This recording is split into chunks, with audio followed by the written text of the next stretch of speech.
Oh my gosh, it's been over 2 weeks since I've had this video ready, all put together, ready to go, and I just haven't had the time to make it, so finally today, I do have some time and I wanted to get this up.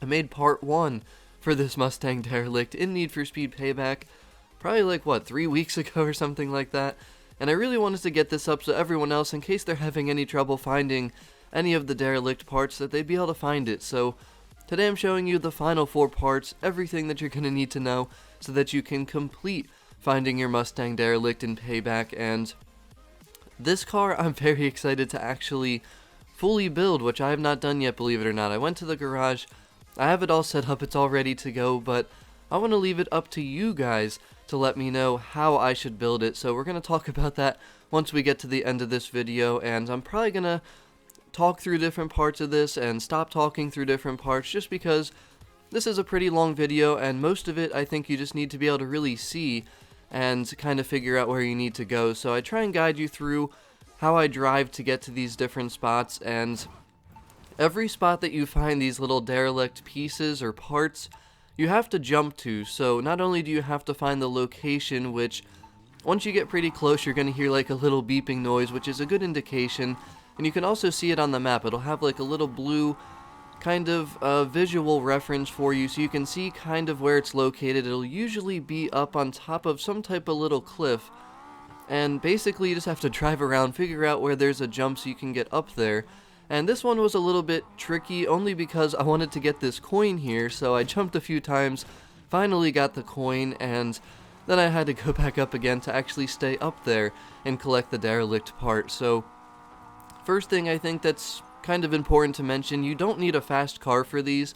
I am in my starter car here, the Honda S2000. I think it's around race level 175, so it is upgraded a little bit, but it's not super fast or anything like that. So the key with this is you just got to go right off the main road, go to the off-road, loop around kind of this little middle cliff here, whatever you want to call it, and you just have to jump from there, land on top, don't fall off, and then you'll be able to collect the derelict part. So I wouldn't say any of these are necessarily very difficult to find, but the way they show it on the clues is a little bit different than what it actually looks like on the map. Now the general, picture is definitely the same, but they don't show exactly how the roads look. They take away some of the roads, give you more of a broad clue, so it's not quite as easy as the chassis to find, but they're not too difficult. I'd say this one right here is the most difficult because it's kind of in the middle of nowhere, so you just have to come to this part of the map that I just showed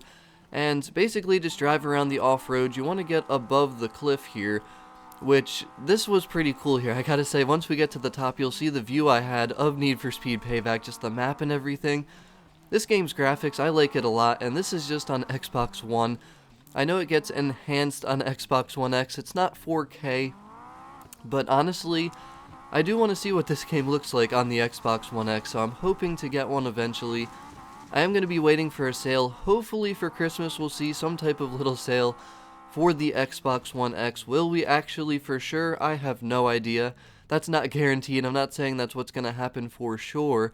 But I will tell you this, I did get a 4K TV already in preparation for getting an Xbox One X, so I'm very excited for that. But you can see the view I had here, man. This was awesome. The views in this game and just the map design I think is very good. I love it, especially because there's daytime and nighttime now. But one thing I was doing to kind of find these derelict parts, I kind of memorized where the piece was, and it's kind of hard to see from here. You can actually see that little coin, it's up there, that little white speck. It's kind of in that general area, so once you find this little jump here at the top, this is pretty much as far up as you can go. And just use the roads as a visual reference like I showed you before. You just make this jump here. Again, you don't need to be going all that fast, but just make sure you get up here. The indication will go up again, and you're going to have to fall down, and you'll be able to slowly drive over to that derelict part. And unfortunately, I couldn't get the coin. When I tried to go jump for the coin, I missed it, and I didn't feel like wasting time going all the way back up there, but I'm pretty sure it's marked on my map, so I can go back there again and get it. But you can see exactly where I am here on the map. That's where you're going to need to go so you can find that derelict part. Now, it is pretty close to that one garage, so that's a good reference too, and that's exactly where it is in comparison to the streets on the part of the map that this is at. So that one I'd say for sure was the most difficult to find, so I'm glad that I got that one done because it did take a little bit of searching and everything. So another thing to keep in mind, when I found the first part, I didn't even realize that you can scroll through. You can pick whichever one you want, so if you're having a little bit trouble locating the first one, you know, you can skip to the second or third one. You're not forced to go in any particular order, which is also nice. So the main thing to keep in mind, and I did mention this with the chassis, the way you see the clue, like that's exactly how you're going to see it on the map. It's not upside down, it's not turned sideways, so you can see here the map's kind of coming from the top right to the bottom left. So you just got to look for that part of the map, like where do the roads go from the top right to the bottom left, and kind of look like that. And this one was actually really easy for me to find. Like this is literally all live right here, me looking at that, pulling it up, and I instantly found this part of the map. So this one was really easy to find how to get to, and I show you from that gas station at the top middle of your screen. I drove from that to the spot, but once you get to the spot, you just gotta find the way to get up to the top, jump down, and get to the spot, because I tried to go around the right side, which you're gonna see here shortly, and this is the gas station. This is kind of my starting point. As a little reference, basically you just go in a straight line from here to the spot on the highway, so you can see the gas station right here, and then this is the point on the map where you're gonna be going. Now, the thing is though, once you find the jump spot, they're very easy. I just like to go in the photo mode just to make sure I don't over jump it or jump to the side or anything like that.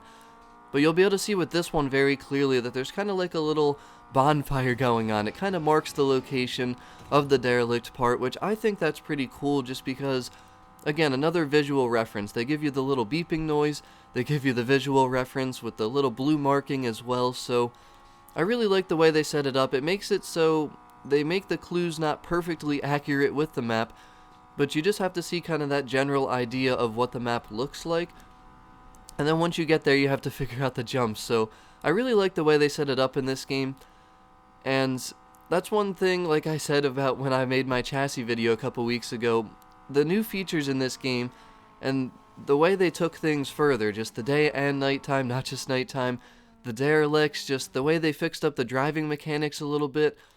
This game's really good, and it sucks because I literally have barely played this game for a week or two now just because I simply have not had the time, and it sucks because I really wanted to spend a lot of time with this game and honestly get to the end of it and beat it and just know a lot about the game already, but I really haven't been able to do that. So I'm hoping by Christmas time I'll kind of be at that point. But I actually made another little purchase, which at this point it's a secret, but I do have some other things that I'm doing now too that I can't wait to make videos on. So, you know, I got a lot going on, but we're going to try and keep going with Need For Speed Payback. I honestly didn't even want to play anymore because I wanted to make this video, get the Mustang Derelict up, then I want to work on the other derelicts and kind of go from there. So you can see this part of the map though. I went to the right first and I kind of just realized, like, okay, this is not going to work, and I tried to drive up the side. I figured, you know, this looks like I can drive up here, but nope, yes, 2000 wasn't having it. And, you know, in an off-road vehicle, honestly, like, this is a race vehicle. If you have an off-road vehicle, that's probably your best bet to try and actually get these derelicts. They're probably going to be easier to drive. Like, I was just spinning my wheels a lot trying to drive around here, going really slow on the off-roads in this S2000. I mean, it's rear-wheel drive, so that is to be expected. But I cannot wait to build this Mustang Derelict, and like I said, we're going to talk at the end about what I want to make it, what type of build I want to make it, and I think I'll leave a little poll on the video so everyone can vote, and then after a little bit of time I'll see. But I am going to start playing more of this game again. I really want to just get through single player, complete that, and then I can kind of just focus on different things like that are in the game to do other than single player, and I really want to play online as well. That's something I haven't even done yet. So you can see here I did finally find the top. You just had to go around the left side, and this is the jump you have to do. I just went into photo mode real quick just to see exactly where I needed to land and how far I had to jump. Again, not far at all. You don't need a fast car, so it's not too bad. But the fourth one, it was probably the trickiest to find the location of the map because it was very broad, just the area of the map they showed. But eventually I realized kind of the highway that was marked, the thicker lining of the road to figure out where it was, so that's coming up here shortly, but I guess I'll just let you watch a little bit of gameplay so you can hear some sounds from this game in case you're someone who might be still newer to this game, haven't really heard the sounds of it yet.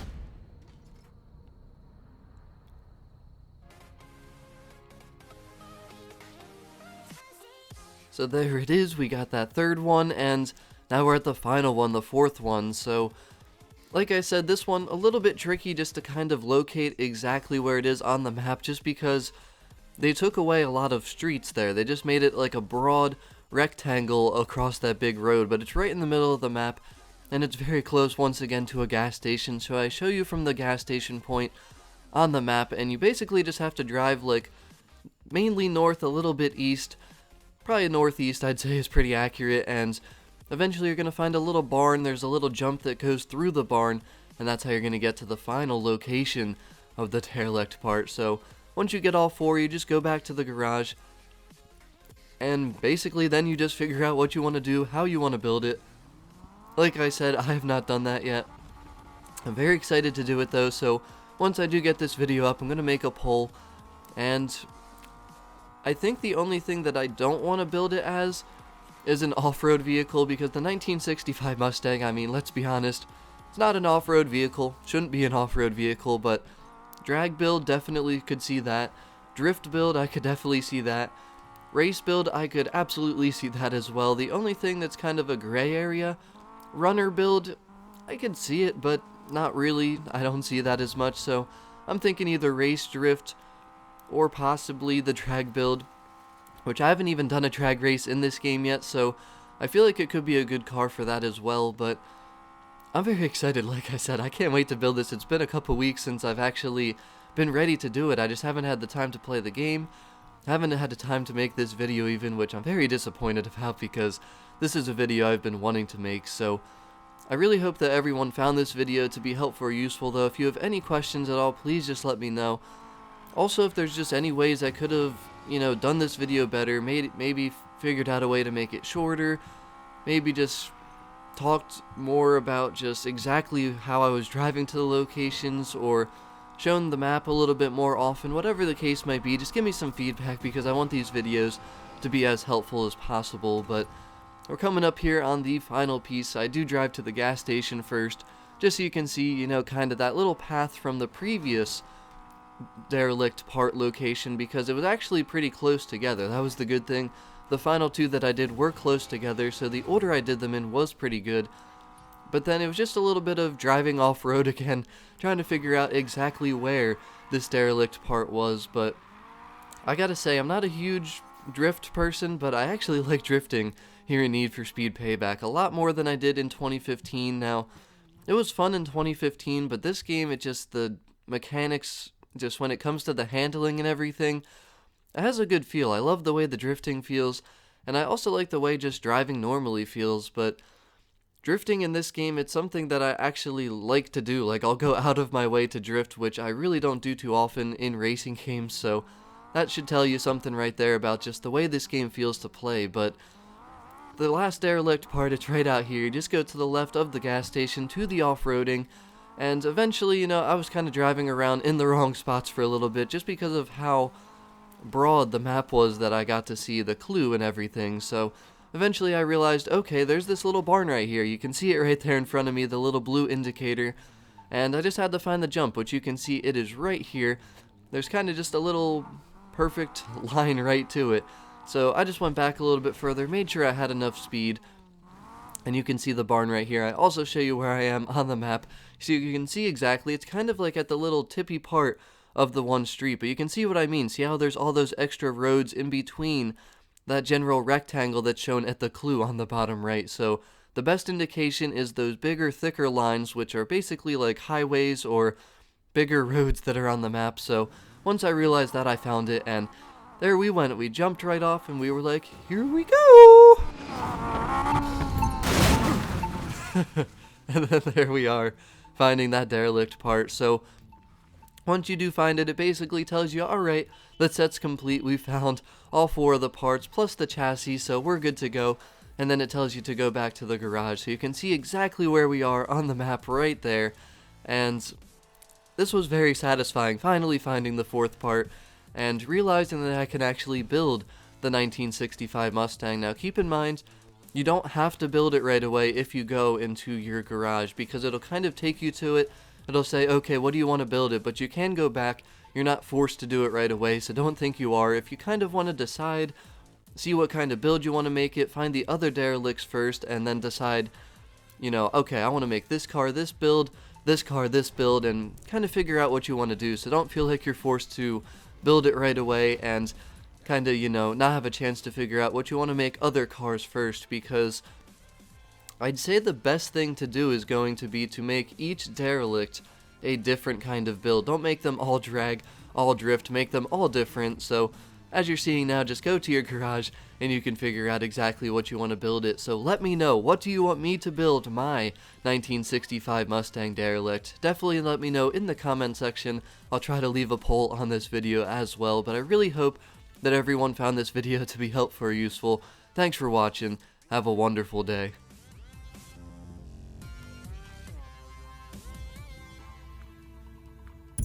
What kind of build you want for this one?